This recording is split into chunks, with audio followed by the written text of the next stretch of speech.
I'm going to talk about a movie that I saw the other night that I really liked and that I really highly recommend.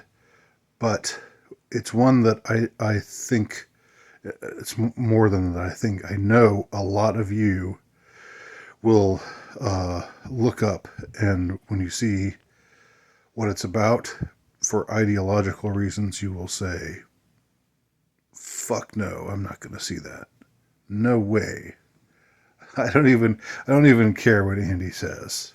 I'm not going to see that. Um, and I'm not going to elaborate any further. Um, but the name of the movie is The Zone of Interest. And it's unfortunate that we live in a time where everything is ideologized, everything is politicized. Um, because I don't think this movie should be seen on the basis of ideology. I think it's a it should be appreciated aesthetically. Um, to me, it's one of the more unique movies that I've seen in a long time. Just in the way that the way that it was filmed, the overall, uh, just the philosophy behind the filming of the movie. The reason why it was filmed the way that it was, which I don't really even know. I haven't looked it up. I haven't seen uh, what the director was going for exactly. But let me try to describe this movie, The Zone of Interest, in a way that maybe the more open-minded of you uh, will feel I don't know, uh, some kind of interest in the zone of interest in seeing it, in spite of whatever might be from your perspective, the ideological um, uh, drawbacks, or I would argue, I don't like to, I think using words like hang up is not a hang up is not that's not a word I typically use, but I think that you have to shed your ideological hang-ups, and see this movie in a non-ideological way in order to appreciate it. And once you can see it in that way, then I think you'll see what I see in it, and that is a great movie. So I'm going to describe the movie without giving details, without giving certain details. And I do that knowing that some of you probably already know what it's about, and some of you will find out. We'll look it up and find out what it's about, and then feel alienated and angry, and decide that you don't want to see it. Um, Again, for ideological reasons. But just think of it this. Okay, let me just describe it this way. This is a movie that is set largely in an idyllic country setting, beautiful country setting, with a loving family, um, mostly loving. I mean, they've got problems, just like every family's got problems. That they have things that they struggle with. But from what we see for the majority of the time, the majority of the running time of the movie, this is a very happy and fulfilled family, very much at peace with life, and feeling like they're living the good life. Um, Now there are uh, certain things that we eventually come to know that show us that they're maybe not quite as happy as they might have appeared to be in the first place. But again, if we just follow the movie in its gently meandering sort of tone and the way that it all unfolds before you as a viewer in its own pace. It's this is very much a slow burn. For I've used that heard that term slow burn used to describe movies that aren't fast paced, but that still have something about them that's riveting. And I think that applies very much to the zone of interest. So we see this family. We see them interacting. We see them doing things like going down to the river to have a swim. We see the mother of the family take her little baby out to the garden and the garden that she's very proud of having having planted all of the things that grow there, and she shows the baby the different flowers and the different fruits and vegetables that she has growing in her garden, and it's beautiful. I mean, beautiful. The weather is beautiful. It's very, it has this very mild you know country kind of um, feel to it. It's rustic in a way, but the house they live in is very nice. It's not a rustic house at all. It has a ton of amenities, and it's a big family. Um, and the kids are all just quite adorable.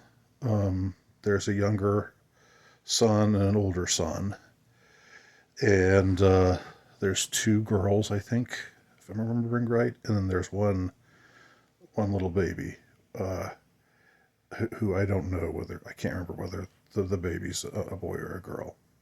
Um, so we see them in all of these scenes, and then we see the mother and the father interacting, and there's certain things that start to you just slowly, just very very slowly, not rushing things at all.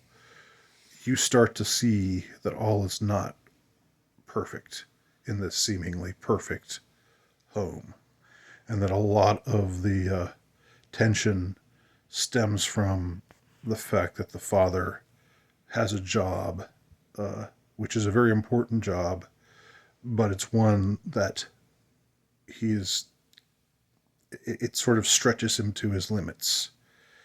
Um, it stresses him out to a great degree, but he feels uh, bound by a sense of duty to do this job, and it's an important job, and it pays well, and it enables him to have this wonderful house that his family you know is able to live such an idyllic country life in. Particularly his wife. They say happy wife, happy life, right? We see some indications early on that the wife is not totally aware of the things that are are going on with the husband, with what's troubling him, uh, and the things that might be really acting as a stressor. Let's say even on even on his sanity, because his job is a very very very rough, tough job. It's a job that few men would want to do, that few men would have the intestinal fortitude to do. But but uh, from the perspective of the company that he works for, it's a very important job. It's a job that must be done, and he's somebody who does it, and he gets things out of it. Of course, he reaps the rewards of it. He has he's of a high rank, and he's looked up to by others. Um, and his sons sort of see him as it's like the way that sons see their fathers. My dad could kick your dad's butt, kind of thing. That's the way the sons see their father. He's this heroic kind of character to them, but in reality, he's struggling with this bureaucracy that he doesn't have much control over. There are decisions that are being made that are beyond his influence, much as he might try to influence things in a way that would be more favorable to himself. He ultimately has to be a company man. He has to be loyal, and he has to do what he's told, and he has to go where they need him. Eventually, the real trouble begins when the father hears that he is going to need to be transferred to a new post, to a different post. And the way it plays out at first, it seems like maybe they're demoting him. But it's not a demotion. It's actually a promotion. They're promoting him to a higher post, but it's one that has these attendant duties that he's already stretched beyond the breaking point in so many ways in having to do the job that he's doing now, and this is going to pull up, this is going to make things even more difficult for him. He really doesn't want to have to do it, and he has a hard time telling his wife about it. And when she finds out, she's not. she's. Remember the video I did the other day about the poor guy riding on his motorbike who fell off, and he was okay, but he called his girlfriend and she was like, "What happened? What did you do?" Um, you know, the wife has a similar reaction here. She's not, she doesn't respond in the way like even though this is like a very traditional family, um, the wife does not respond, in the way that we would hope the traditional wife would respond, which is, to be, to be submissive, to say, I understand, dear, you must do what you must do, and I will be your loyal wife, and um, we'll do what we need to do to support you and to be a support system for you. No, in fact, the wife is so taken with the house that they have that she says, look, you can go to this new post, but we're going to stay here at this place. This is my home. Because that's the kind of house that this is like the kind of life that she's wanted to live. She's been living her dream, and now, she doesn't, it's going to be taken, that's going to be taken from her. She just can't face up to that, can't tolerate that idea. And we see the poor man. I mean, I say the poor man, but again, there's other things that if I told you other things about him, you would maybe not see him quite so sympathetically. But in this case, he's definitely, it took him several days even to be able to tell his wife about this, having to make this change. And there's a scene where he's saying goodbye, um, because his family's not going with him. They're going to just let him go off by himself, and he'll commute and see them when he can. Instead of following him to his new job, they're going to stay in this house that they all love, that the wife particularly loves. And we see him say goodbye to his horse, and it's one of the more tender scenes. It's more tender than any scene previously seen in the movie between the man and his wife. Where he says, I'm sorry, I will miss you, my beauty." So all this is going on, right? there's this idyllic life that they're living, and there's also this dissonance that's building when with the father and his need to uh, be a good company man and do what he's told. But there's also this other dissonance that happens, and that is to say, the place, this idyllic house and this wonderful, beautiful country setting is right next door with uh, absolute depravity, absolute hellish depravity is happening right next door, right next to them, in close proximity to them. And we never see what's going on in that place, the terrible place, but we hear some things. We often hear what's happening, and sometimes the children hear, and it causes them some disquiet.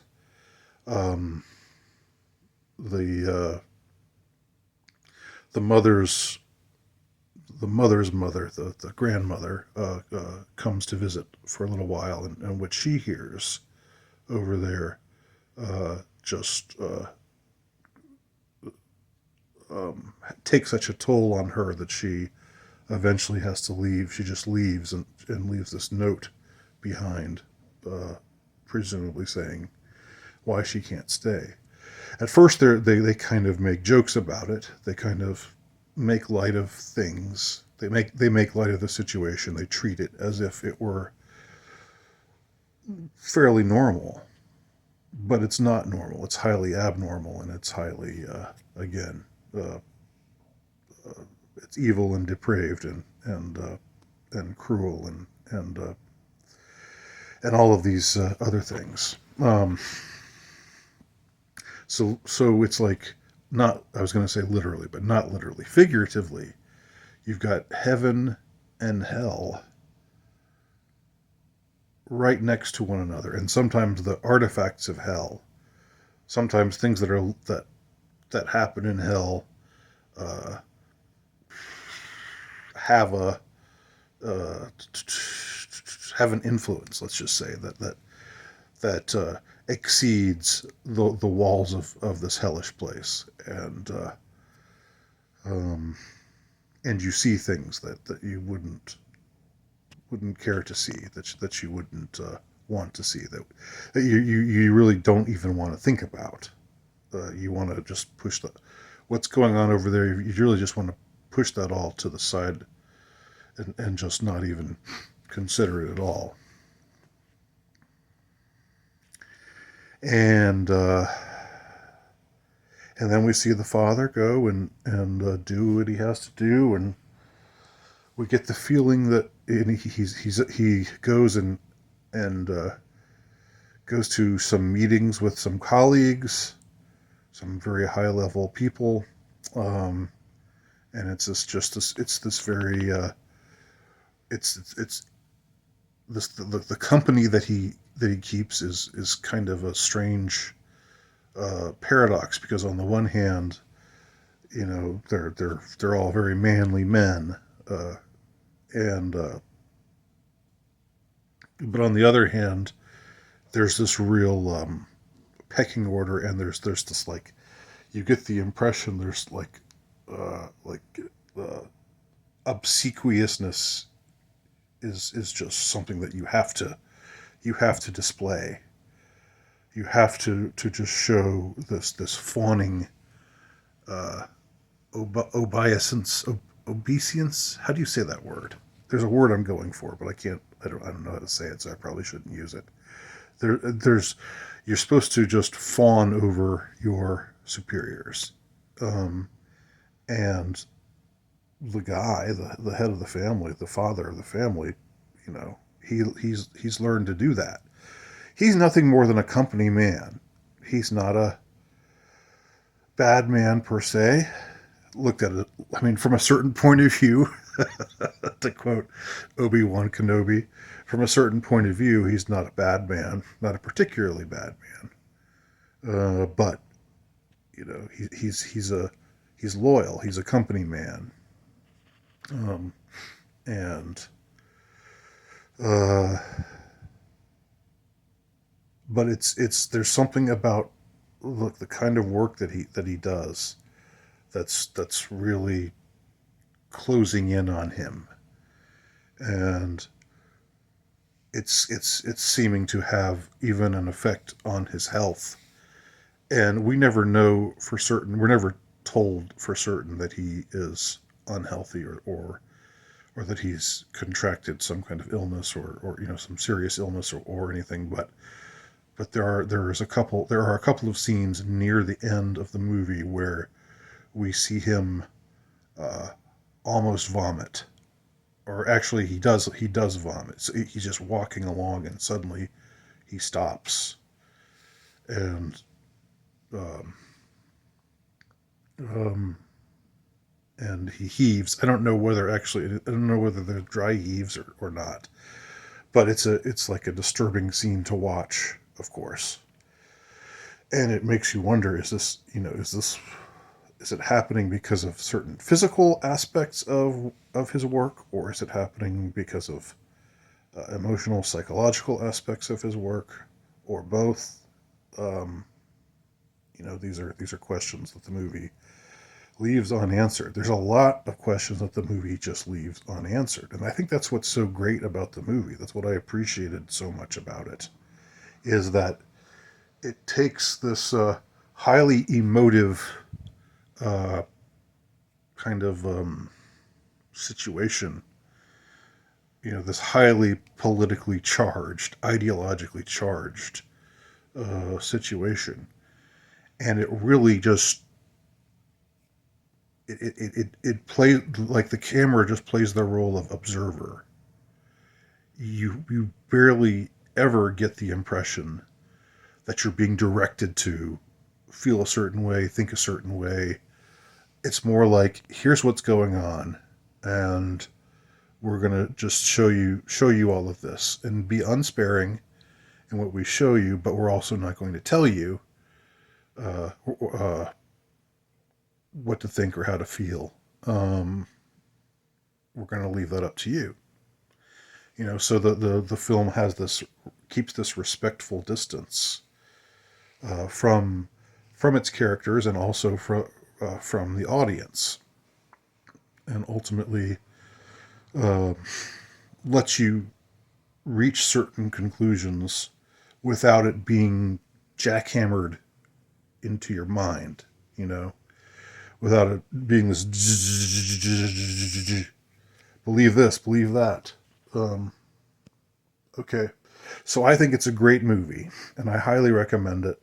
And again, my expectation is that when you all find out what it's about, what I'd like for you to do is not find out what it's about, but just see it. But I know that's probably not likely. That's not bloody likely.